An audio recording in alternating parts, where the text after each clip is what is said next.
Bismillahirrahmanirrahim.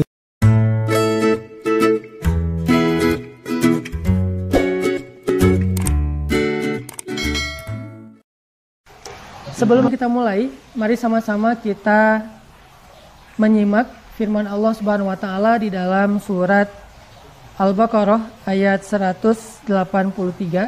Kita tilawah bareng-bareng. Buat yang lagi di rumah boleh membuka Al-Quran, kita bisa baca bareng-bareng atau hanya menyimaknya di dalam mushaf Al-Quran. Saya akan bacakan. A'udzu billahi minasy syaithanir rajim. Bismillahirrahmanirrahim.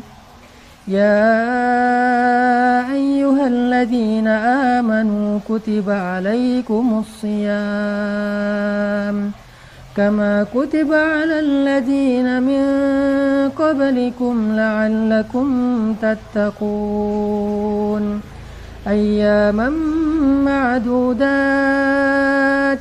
faman kana minkum maridan aw ala safarin fa'iddatun min ayyamin ukhar وعلى الذين يطيقونه فدية طعام مسكين فمن تطوع خيرا فهو خير له وأن تصوموا خير لكم إن كنتم تعلمون صدق الله العظيم. Teman-teman yang dirahmati Allah Subhanahu wa taala, untuk membahas tentang keberkahan Ramadan pada sore hari ini, saya pengen mengajak kepada teman-teman semuanya untuk merenungkan 3 hadis yang secara redaksinya, secara teks mirip. Ini 3-tiganya hadis tentang ibadah bulan Ramadan. Dan kalau kita perhatikan, ketiga hadis ini memiliki kemiripan. Mirip dengan ayat Al-Quran di dalam Al-Quran yang isinya misalnya pengulangan-pengulangan, yaitu kalimat fabi'ayyi ala rabbikuma tukadziban, fabi'ayyi ala rabbika tatamara, atau watawasau bil haq watawasau bis sabr watawasau bis sabr watawasau bil marhamah. Itu ada kemiripan antara satu ayat dengan ayat yang lain. Jadi kalau kita baca Al-Quran, di Al-Quran ada banyak ayat yang mirip. Yang tadi saya bacakan, ada ayat tentang syukur, fabi'ayyi ala'i rabbikuma tukadziban. Allah ulang lagi di surat yang lain, fabi'ayyi ala'i rabbika tatamara. Jadi sama-sama mempertanyakan nikmat Tuhanmu mana yang kau dustakan. Atau kalimat saling menasehati, watawasau bil haq watawasau bis sabr. Di surat yang lain, watawasau bis sabr watawasau bil marhamah. Jadi agak mirip nih satu ayat dengan ayat yang lain. Ternyata bukan hanya di Al-Quran, di hadis juga ada beberapa hadis yang mirip. Misalnya hadis man kana yu'minu billahi wal yaumil akhir. Nanti setelahnya kalimatnya berbeda tapi pembukaannya sama. Siapa yang beriman kepada Allah dan hari akhir, 1, fal yakul khairan aw liyasmut. Hendaklah berkata-kata yang baik atau diam. Hendaklah komen yang baik atau diam. Hendaklah dia broadcast yang baik atau diam. Atau dia bikin caption yang baik-baik atau nggak usah posting. 1. Yang lain, hadisnya man kana yu'minu billahi wal yaumil akhir, siapa yang beriman kepada Allah dan hari akhir, falyukrim dhaifah, hendaklah dia memuliakan tamunya. Falyukrim jarah, hendaklah dia memuliakan tetangganya. Ini menunjukkan bahwa hadis-hadis ini memiliki kesamaan dalam pembukaannya. Atau ada hadis juga yang berbunyi gini, inna ahabbal a'mal ilallah, sesungguhnya amal yang paling disukai Allah. Atau sahabat bertanya, ya Rasulullah, ayyul a'mal ahabbu ilallah, ya Rasulullah, amal apa yang paling disukai Allah. Jadi beberapa pertanyaan dengan jawaban yang berbeda-beda tapi sama redaksinya, amal apa yang disukai Allah. Ternyata pertanyaan yang sama, jawabannya beda-beda. Yang pertama kata Nabi, amal yang paling disukai Allah adalah, sebutlah jihad fisabilillah. Dalam riwayat yang lain, amal yang paling disukai Allah adalah sholat tepat pada waktunya. Dalam riwayat yang lain, amal yang paling disukai Allah adalah berbakti kepada orang tua. Dalam riwayat yang lain, amal yang paling disukai Allah itu adalah zikrullah, berzikir kepada Allah. Dan banyak lagi redaksi-redaksi yang lain yang pertanyaannya sama. Ini adalah hadis-hadis yang mirip, ayat-ayat yang mirip antara satu dengan yang lain. Nah, hari ini karena edisi kita adalah spesial, saya pengen ngajak kita merenungkan satu hadis tentang Ramadan, 3 hadis tentang Ramadan yang redaksinya mirip. Apa hadisnya? Kata Nabi SAW dalam hadis dari Abu Hurairah, riwayat Bukhari dan Muslim, Nabi bersabda, "Man kana yu'minu billah, man shoma Ramadan imanan wahtisaban, ghufira lahu ma taqaddama min dzambihi." Itu yang pertama.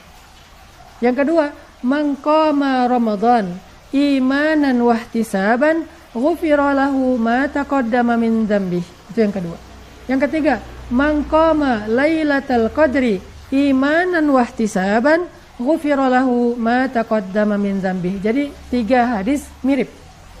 Pertama, man shoma Ramadan. Kedua, man qama Ramadan. Ketiga, man qama lailatal qadri. Lalu ujungnya sama, ghufira lahu imanan wahtisaban, ghufira lahu ma taqaddama min dzambihi. Itu 3 hadis tentang Ramadan yang secara redaksinya mirip, sama, bahkan hanya amalnya berbeda. Satu amalnya man shoma, puasa. Yang kedua amalnya man qama, yaitu tarawih. Yang ketiga man qama lailatul qadri, yaitu itikaf atau tahajud pada malam Lailatul Qadar. Tapi kalimat berikutnya sama, imanan wahtisaban, ghufira lahu ma taqaddama min dzambi. Itu adalah hadis yang mirip di dalam ibadah Ramadan. Nah, pertanyaannya sekarang adalah, kenapa hadis ini kok mirip? Sebagaimana ayat di Al-Quran mirip antara satu dengan yang lain. Sebagaimana juga hadis-hadis yang tadi saya sampaikan dalam tema-tema yang berbeda juga mirip. Kenapa ada kemiripan satu dalil dengan dalil yang lain? Ini menunjukkan bahwa ketika ada tikror, ketika ada pengulangan dalam redaksi-redaksi syariat, baik itu Al-Quran maupun hadis, berarti sesuatu yang dibahas itu penting. Jadi kalau Allah ulang-ulang, berarti yang diulang-ulang itu sesuatu yang penting. Ketika Allah mengulang-ulang kalimat misalnya fabi ayyi ala'i rabbikuma tukadziban, berarti masalah nikmat Allah itu sesuatu yang penting. Bahwa bersyukur itu sesuatu yang penting. Ketika Allah mengulang-ulang kalimat ya ayyuhalladzina amanu di satu surat dengan surat yang lain, sering kan Allah panggil, termasuk di surat Al-Baqarah 183, ya ayyuhalladzina amanu. Di surat yang lain, ya ayyuhalladzina amanu. Berarti orang yang beriman itu penting di mata Allah Subhanahu wa taala. Begitu juga dengan hadis tentang Ramadan. Apa yang Nabi bahas di dalam 3 hadis ini adalah sesuatu yang sangat penting. Apa yang dibahas? Nabi mengatakan, man shoma Ramadan, siapa yang berpuasa di bulan Ramadan, man qama Ramadan, siapa yang sholat tarawih di bulan Ramadan, man qama lailatul qadri, siapa yang itikaf sampai mendapatkan lailatul qadri, lailatul qadr di bulan Ramadan, imanan wahtisaban. Ini yang akan kita bahas. Bagaimana caranya bulan Ramadan kita menjadi bulan Ramadan yang penuh dengan amal solih. Walaupun Nabi menyebutkan hanya 3 amal solih, tetapi ini tidak terbatas dengan 3 aja. 3 ini semacam simbolik. Kalau mau disebutkan semuanya, panjang banget hadisnya. Makanya Nabi mengambil 3 sampel amal yang paling istimewa di bulan Ramadan untuk mewakili amal-amal yang lain. Jadi termasuk di dalamnya nanti tadarus, termasuk di dalamnya nanti sedekah atau memberi makan orang yang berbuka, termasuk di dalamnya nanti zikir, termasuk nanti di dalamnya takbiran lebaran, termasuk di dalamnya nanti sahur, takjil, dan berbagai macam amal-amal lain sepanjang bulan Ramadan. Tapi semua amal itu diwakili dengan 3 sampel, puasa, taraweh, iktikaf, malam Lailatul Qadar. Jadi gimana caranya, maksud dari hadis ini, gimana caranya kita tetap semangat beramal soleh di bulan Ramadan. Gimana caranya semua amal yang kita lakukan di bulan Ramadan itu bisa menjadi berkah. Sebagaimana judul kita, keberkahan Ramadan. Tahu arti berkah? Berkah itu dalam bahasa Arab artinya ziyadatul khair, bertambah kebaikan. Berkah itu artinya bertambah kebaikan. Arti bertambah kebaikan, ketika kita melakukan satu kebaikan, kebaikan itu membawa kita kepada kebaikan lain. Itu artinya berkah. Contoh, kita bantu teman, gara-gara kita bantu dia, dia jadi besanan sama kita. Dia jadi iparan sama kita. Dia ternyata jadi jodohnya kita. Nah, itu namanya berkah. Kalau cuma ngebantu terus selesai, itu namanya pahala. Tapi kalau ngebantu tapi bertambah kebaikan, itu namanya bukan hanya pahala tapi berkah. Al-hasanat, satu kebaikan membawa kita kepada hasanat yang lain, kebaikan-kebaikan yang lain. Nah, di bulan Ramadan kita pengen apa yang kita lakukan itu bukan hanya menjadi kebaikan, tetapi bertambah kebaikan. Bukan hanya jadi pahala, tapi bertambah pahala.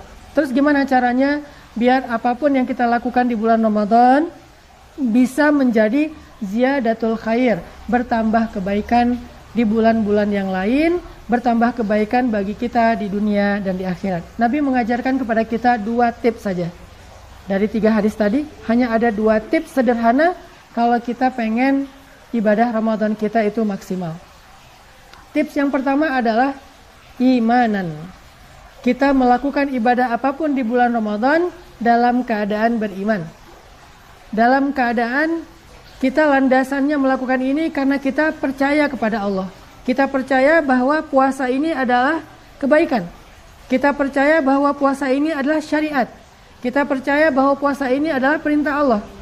Kita percaya bahwa puasa ini adalah sesuatu yang menguntungkan bagi kita. Kita percaya bahwa puasa ini adalah salah satu di antara keistimewaan yang Allah berikan kepada kita. Kita percaya, kita yakin. Itu namanya imanan. Karena ada banyak orang yang berpuasa, tetapi dia nggak percaya kalau puasa itu penting. Dia berpuasa hanya karena kewajiban. Dia berpuasa hanya karena mungkin, bahkan ada yang berpuasa lebih ke sekedar kayak tradisi misalnya. Nah, kita berpuasa karena kita percaya puasa itu sehat. Sehingga siapa yang pengen sehat, dia berpuasa. Kita percaya bahwa puasa itu perintah Allah.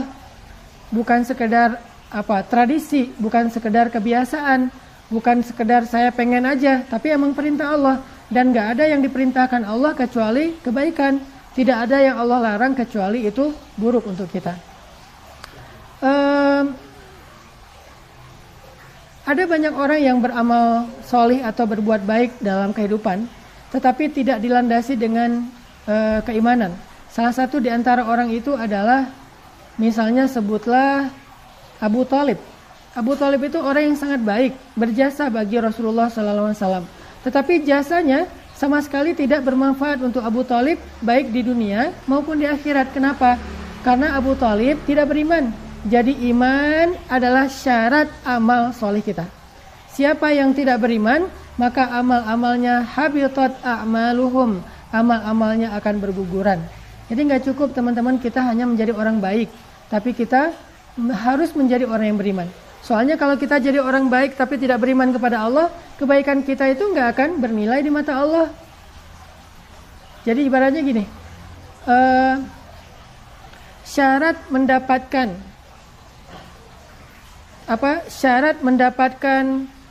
bantuan kesehatan, yaitu BPJS misalnya, kita pakai BPJS, ada jaminan sosial atau jaminan kesehatan ya.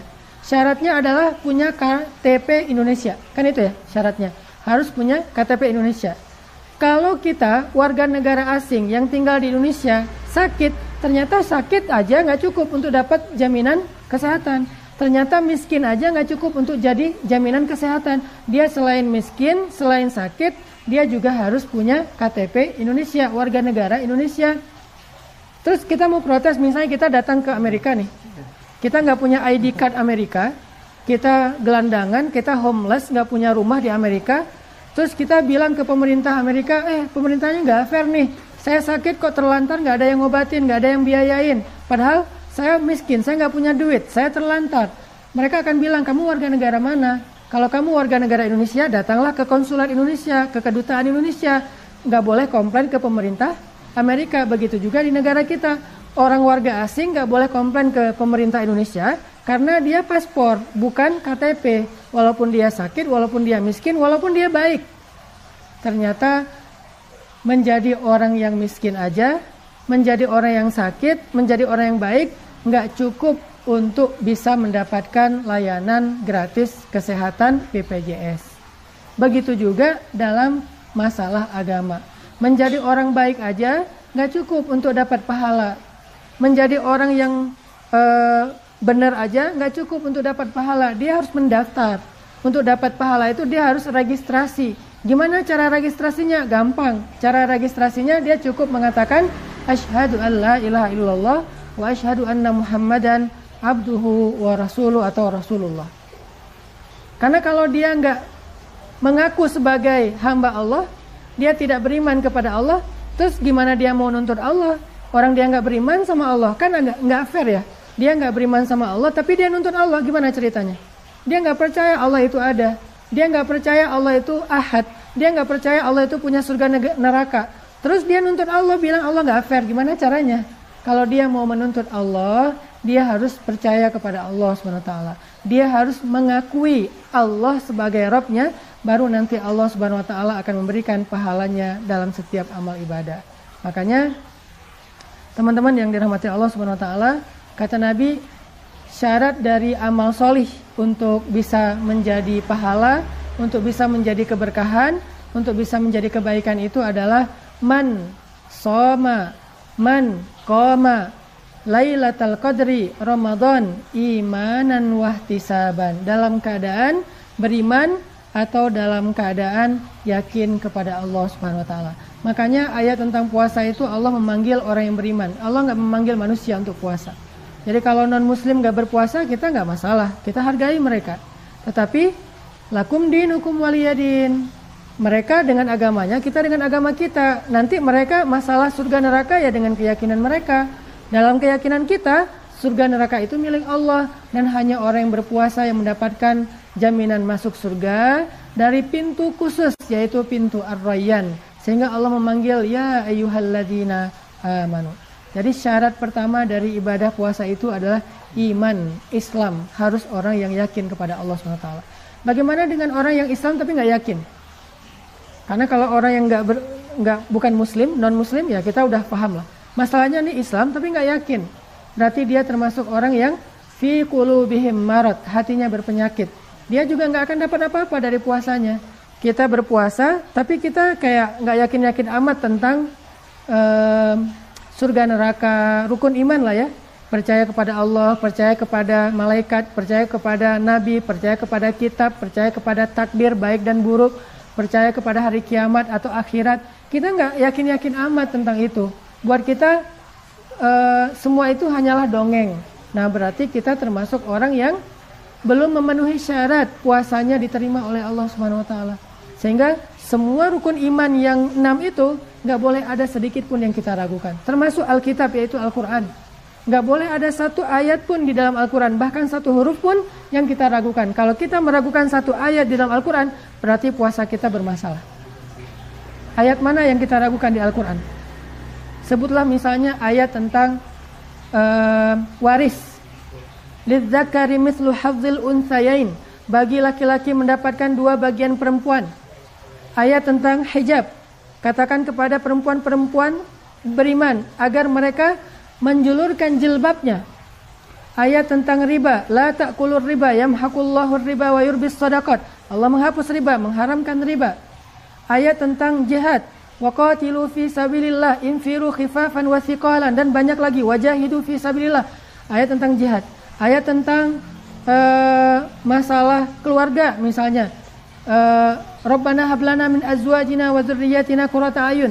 Ayat tentang masalah pernikahan, ayat tentang masalah perceraian, ayat tentang masalah masyarakat supaya kita tidak saling membuli dan mencela satu dengan yang lain.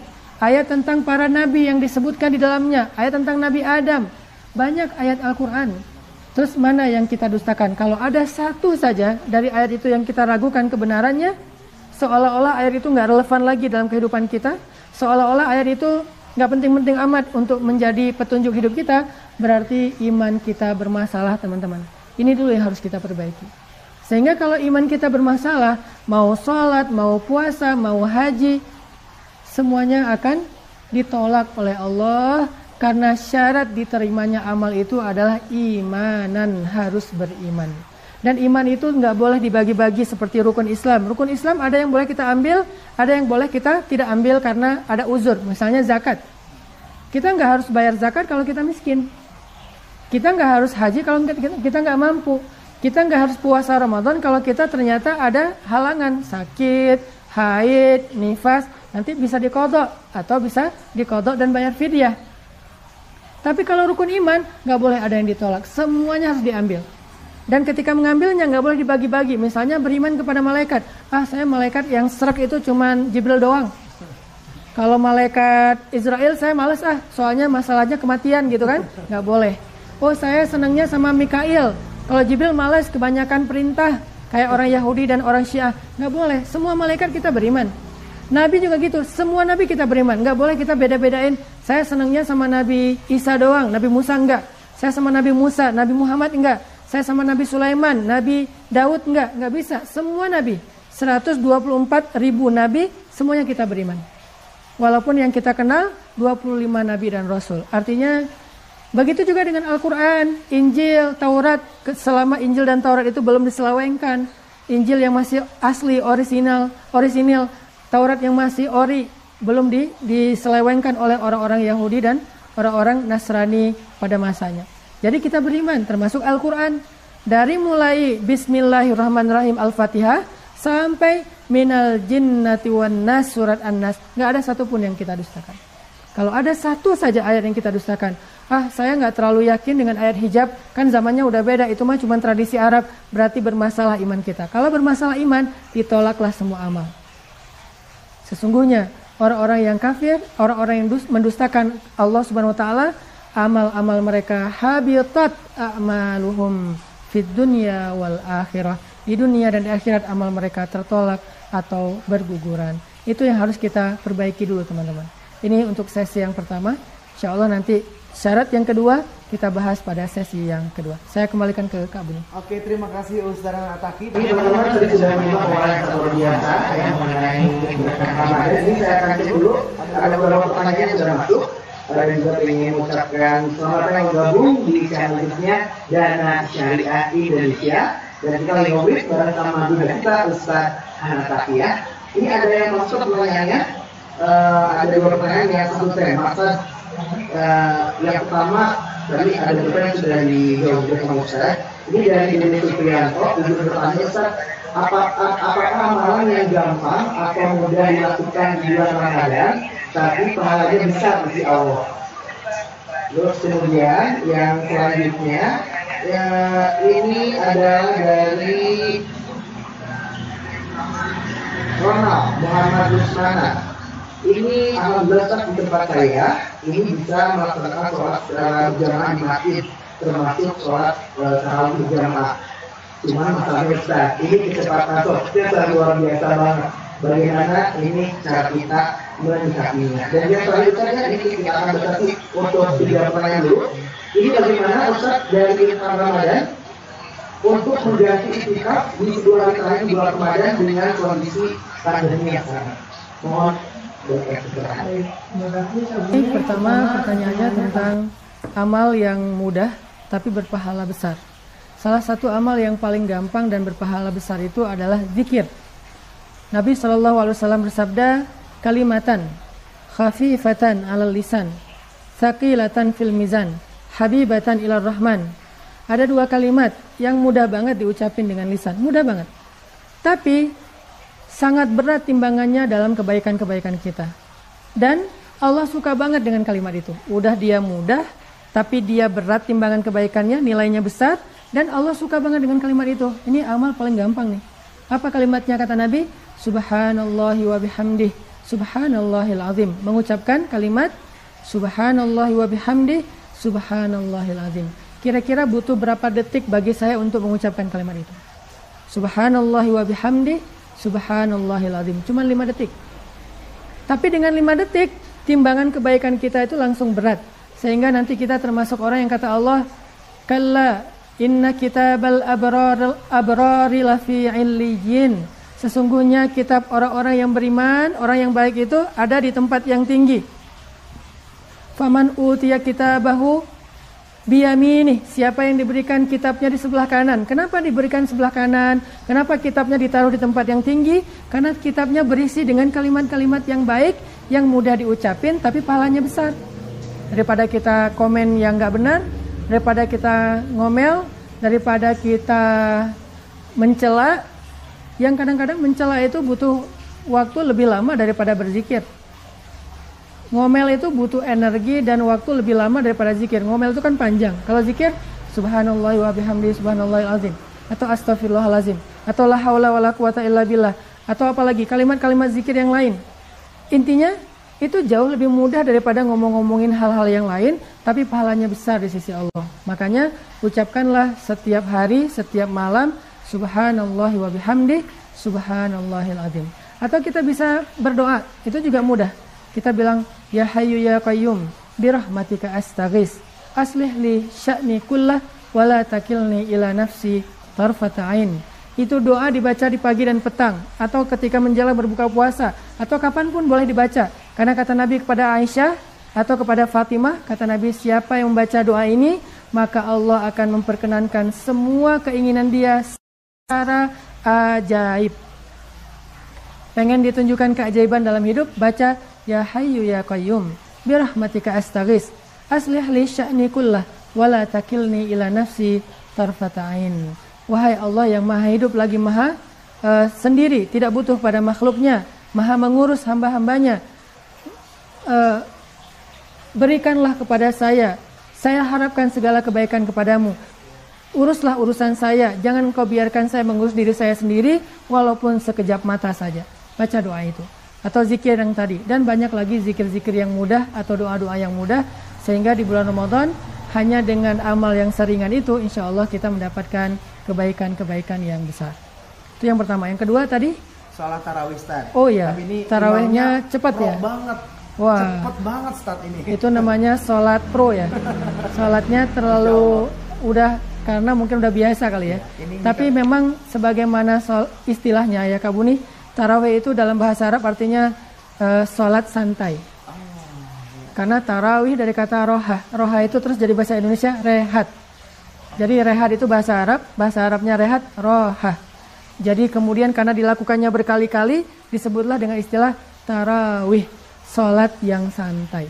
Apa arti sholat yang santai? Sholatnya berdirinya santai lama, rukuknya santai lama, sujudnya santai lama, tahiyatnya santai lama, beres 4 rakaat, santainya lama. Bisa setengah jam, bisa 1 jam, itu tarawih yang sebenarnya. Tapi kalau berdirinya cepat, rukuknya cepat, sujudnya cepat, lalu nanti salam langsung bangkit lagi cepat, itu bukan tarawih, tapi itu namanya sholat musabakoh, sholat perlombaan, kompetisi untuk memecahkan rekor muri siapa yang paling cepat. Saya nggak ngomongin hukumnya, ini mah masing-masing punya mazhab, tetapi kalau kita kembalikan kepada asal istilah tarawih itu sendiri, baru disebut tarawih kalau sholatnya santai. Memang nggak harus sepanjang Nabi yang berjus-jus, tetapi tetap dengan tumakninah, dengan ketenangan. Berdirinya tumakninah, bacaannya tumakninah. Alhamdulillahirabbil alamin, Ar-Rahmanir Rahim, Maliki Yaumiddin. Itu udah paling cepat tuh, tapi masih santai. Ketimbang Alhamdulillahirabbil alamin, amin. Itu kan cepat banget ya. Kayaknya kurang tumakninah dan kurang memberikan hakut tilawah. Padahal kita membaca Al-Quran itu kata Nabi, kata Allah di dalam surat Al-Qiyamah, la tuharrik bihi lisanaka lita'jala bih, inna alaina jam'ahu wa qur'anah, fa idza qara'nahu fattabi' qur'anah, thumma inna alaina bayanah. Janganlah engkau Muhammad mempercepat bacaanmu atau lisanmu dalam membaca Al-Quran. Allah melarang kita membaca Al-Quran dengan terburu-buru sampai kehilangan hak-hak tajwid. La tuharrik lisanak lita'jala bih. Janganlah engkau gerakkan lisanmu untuk terburu-buru membaca Al-Quran. Kenapa? Supaya kita bisa tadabbur, supaya kita bisa tenang, tumakninah, supaya kita bisa tafakkur, supaya kita bisa khusyuk, apalagi di dalam sholat. Itu arti dari tarawih yang sebenarnya. Terus gimana kalau imamnya kayak gitu? Saya sarankan kalau ada imam itu lebih baik kita sholat sendiri, karena salah satu di antara rukun sholat itu adalah tumakninah. Sehingga kalau kita tidak tumakninah, maka sholatnya bermasalah. Oke, yang ketiga? Yang ketiga Ustaz, pertanyaannya adalah ini bagaimana cara mengganti amalan itikaf Oh di iya. bulan Ramadan di bulan akhir dengan kondisi Ya, itikaf dalam kondisi di rumah aja atau stay at home atau itikaf at home. Jadi kalau ada work from home, sekarang itikaf from home. Jadi IFH ya. Jadi itikaf dari rumah. Gimana caranya? Memang ada beberapa wilayah di Indonesia yang masih normal sih melakukan ibadah tarawih seperti biasanya. Saya nggak mau komentari bab itu, nanti silakan tanya aja kepada ahlinya. Tetapi kalau di kondisi beberapa zona merah seperti kita di Bandung, Jakarta, yang memang sedang menerapkan PSBB, pembatasan sosial berskala besar, maka mau nggak mau kita memang harus itikaf dengan social distancing. Gimana caranya? Kalau nggak bisa itikaf di masjid, karena ada urusan daruri, ada urusan darurat, ditambah lagi memang Nabi mengatakan, larilah kamu dari wabah seperti engkau lari dari singa. Jadi kalau kita mau lari dari wabah, dari penyakit, dari penyebaran virus, larinya itu harus seperti kita lari dari singa. Artinya kita larinya tuh benar-benar menjauh gitu, bukan setengah-setengah. Kan kalau ada singa kita larinya sampai hilang ya. Tiba-tiba jadi flash kan. Nah begitu juga dalam menghindari wabah. Kalau memang daruratnya seperti itu, maka kita niatkan bahwa kita itikaf, tapi kita tetap melakukannya di rumah. Caranya kita cari satu spot di rumah kita, yang biasanya di situ kita sholat, kita nyebutnya dengan musola pribadi. Itikaflah di musola pribadi kita di rumah. Kalau nggak punya musola pribadi, selama Ramadan tetapkan mana musola pribadi kita, yang kita akan tarawih di situ, kita sholat di situ, kita zikir, tilawah di situ dengan sajadah yang tidak berubah-ubah posisinya. Itulah yang kita jadikan musola kita. Kalau kita nggak punya musola pribadi, kita tetapkan selama Ramadan. Apakah di sebelah tempat tidur, apakah di ruang tamu, apakah di ruang keluarga. Kalau yang udah punya musola pribadi, jadikan itu sebagai masjid kita selama stay at home ini, sehingga kita bisa itikaf di situ dan mudah-mudahan karena alasan darurat, maka kita tetap mendapatkan pahala itikaf walaupun kita tidak bisa ke masjid insyaallah. Jadi la tahzan yuridullahu bikumul yusra wala yuridu bikumul usra. Kata Allah di ayat tentang Ramadan, Allah pengen memudahkan kalian, Allah nggak pengen menyusahkan kalian. Ya, terima kasih buat Ustaz Hataki untuk jawaban yang sangat luar biasa, pencerahannya. Kita akan lanjutkan. Ini kita masih ada sedikit waktu lagi karena nggak kerasa ya ternyata. Ini kita akan langsung mendengarkan kembali pemaparan dan juga menyimak teman-teman yang udah bergabung di channelnya Dana Syariah. Kita akan, ini masih ada sedikit yang akan disampaikan ilmu dari Ustaz Hataki mengenai keberkahan di bulan Ramadan. Itu kami persilakan Ustaz Hataki.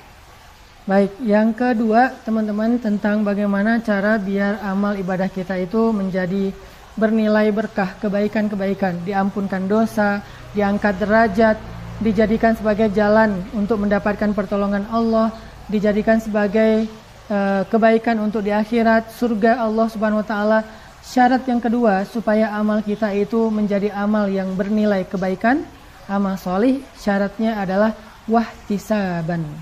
Kalau yang pertama syaratnya iman, tasdik, yakin, thiqah billah. Yang kedua syaratnya ihtisaban. Apa itu ihtisaban? Ikhlas. Jadi pertama beriman, kedua ikhlas. Karena kalau kita yakin, kita beriman dengan semua rukun iman, kita yakin puasa itu perintah Allah, kita yakin puasa itu adalah kebaikan, kita yakin tentang surga yang Allah janjikan di balik ibadah puasa, tapi kita nggak ikhlas, kita masih ibadahnya pamer. Apalagi sekarang kita hidup di era sosial media, di mana semuanya bisa kita update. Kita bisa update status, kita bisa update stories, kita bisa update feed, kita bisa update broadcast di grup, kita bisa di-repost oleh orang lain, kita bisa candid. Kadang-kadang kita nggak ada niat ria, tetapi ada yang ngeposting, ada yang share, terus kita tahu jadi kebawa ria. Banyak banget cara untuk kita bisa ria, sehingga yang harus kita jaga selama ibadah bulan Ramadan adalah ihtisaban, tajdidun niyah, perbaharui niat kita.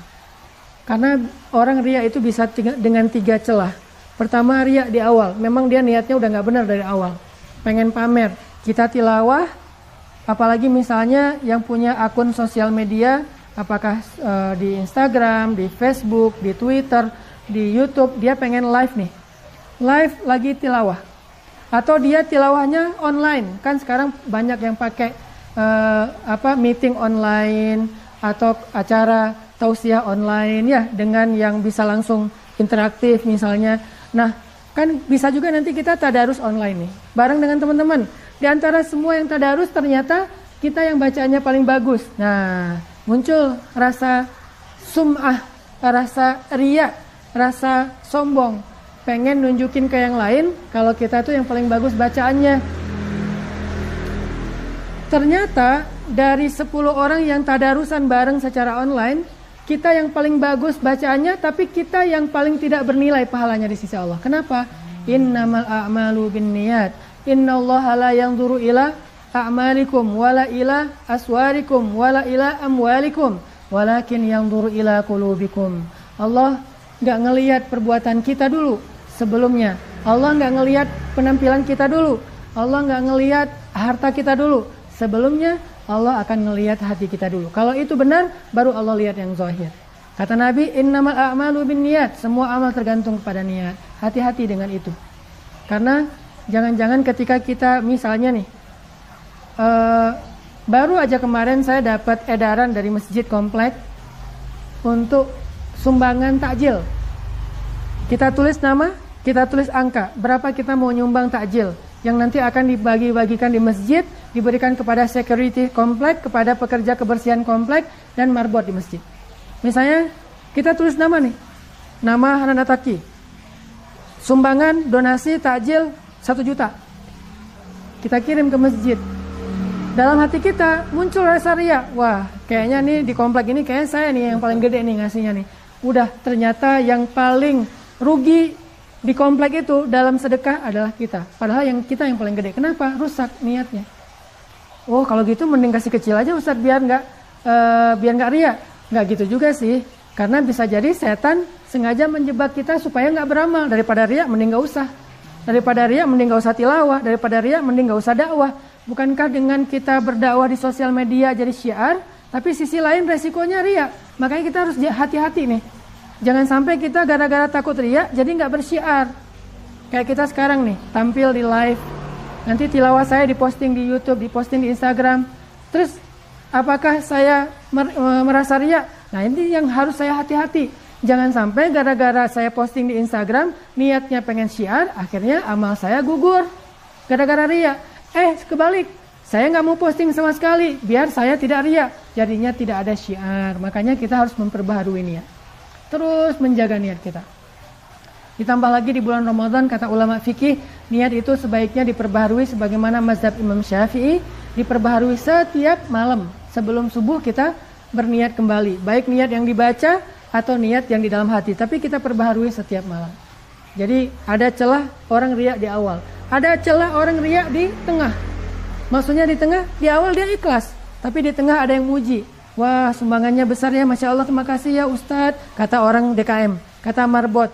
Akhirnya kita ngerasa besar kepala, kita ngerasa jadi berbunga-bunga, kita ngerasa bangga diri gitu, kita merasa hebat. Nah, ini namanya riya di tengah. Padahal di awal udah ikhlas. Di awal kita pengen diam-diam aja, nggak ada yang tahu. Makanya kita titipin ke teman kita, ke pembantu kita, ke supir kita, tolong bawa ini ke masjid. Ya, saya nggak mau ketemu sama orang DKM, takut nanti riya. Tapi kan kita udah terpaksa nulis nama biar terdaftar. Soalnya kalau nggak nulis nama nanti nggak ketahuan kalau rumah kita itu udah memberikan hak masjid gitu kan. Terpaksa nulis nama, atau kita nggak tulis nama, nulisnya hamba Allah. Tapi nomor rumahnya ketahuan, rumah kita kan sama aja ya. Jadi ya udahlah, terpaksa nulis nama, nomor rumah dengan angka donasi. Tapi kita nggak ada niat riya, kasih aja ke DKM, dapat SMS, Pak, makasih ya, alhamdulillah sumbangan Bapak ternyata yang paling besar di komplek. Muncul sombong, itu riya di tengah. Tadarusan online, nggak ada niat riya, tapi pas ada yang bilang dari teman kita, Masya Allah suaranya bagus ya, riya di tengah. Posting bacaan Al-Quran, posting lagi ibadah, posting lagi bersedekah, posting lagi turun ke jalan untuk berdakwah dengan membantu orang-orang yang butuh. Kita posting niatnya apa? Syiar. Tapi di komen ada yang bilang luar biasa ya, harusnya kayak gini tuh dakwah, luar biasanya tilawahnya bagus, luar biasanya suaranya bagus, saya adem kalau dengar suara ini, bacaan ini, segala macam. Muncul riya di tengah, rusak amal kita. Atau riya di akhir, ini yang paling bahaya. Di awal udah kejaga, udah ikhlas. Di tengah nggak keganggu dengan pujian-pujian orang. Kita tutup mata, tutup telinga, nggak mau baca komen karena pengennya ikhlas. Tapi di akhir ada yang ngeremehin kita. Biasanya pemancingnya itu ada yang ngeremehin kita. Ada yang bilang gini, jangan cuman dakwah ngomong doang dong, beraksi, berbuat sesuatu yang konkret. Akhirnya kita kepancing, wah dia nggak tahu kemarin saya turun ke jalan. Ya dia nggak tahu kemarin saya sedekah. Dia nggak tahu kalau saya juga ikut bebersih di masjid-masjid. Dia nggak tahu, kita kepancing kan? Akhirnya kita kasih tahu, nih lihat nih postingan yang ini. Bukan cuma ngomong, saya juga turun. Akhirnya gugur lagi amal kita. Istri masak untuk suami, awalnya ikhlas, di tengah dia ikhlas, tapi besoknya suaminya komplain. Mah, kok puasa kita tahun ini biasa-biasa aja ya? Kayaknya nggak ada yang spesial dari makanan. Akhirnya kepancing. Pak tahu nggak, aku tuh udah gini. Sebutin satu-satu kebaikan kita. Suami juga gitu. Awalnya mencari nafkah, nggak ada niat riya, nggak ada niat pengen dipuji sama istri. Tapi di tengah juga nggak terganggu. Di akhir mertua ngebanding-bandingin kita sama menantu yang lain. Akhirnya kita kepancing. Nah ini namanya riya di akhir. Itu juga bisa menggugurkan pahala dari amal yang kita lakukan. Makanya kata ulama, jaddidu niyatakum, perbaharui niat kalian di awal, di tengah, di akhir, supaya terjaga sampai akhir hayat kita, amal itu tetap menjadi amal yang utuh. Itulah dua syarat amal kita di bulan Ramadan menjadi amal solih, amal yang berpahala besar di sisi Allah, amal yang akan menjadi kebaikan dunia dan akhirat, dan amal yang bisa menjadi keberkahan dalam hidup kita insya Allah. Syaratnya dua. Satu, iman, artinya kita menjadi orang yang yakin sama Allah dengan semua rukun iman. Yang kedua, ikhlas, artinya kita lakukan semua itu karena mengharapkan pahala di sisi Allah Subhanahu wa ta'ala. Barakallahu fiik.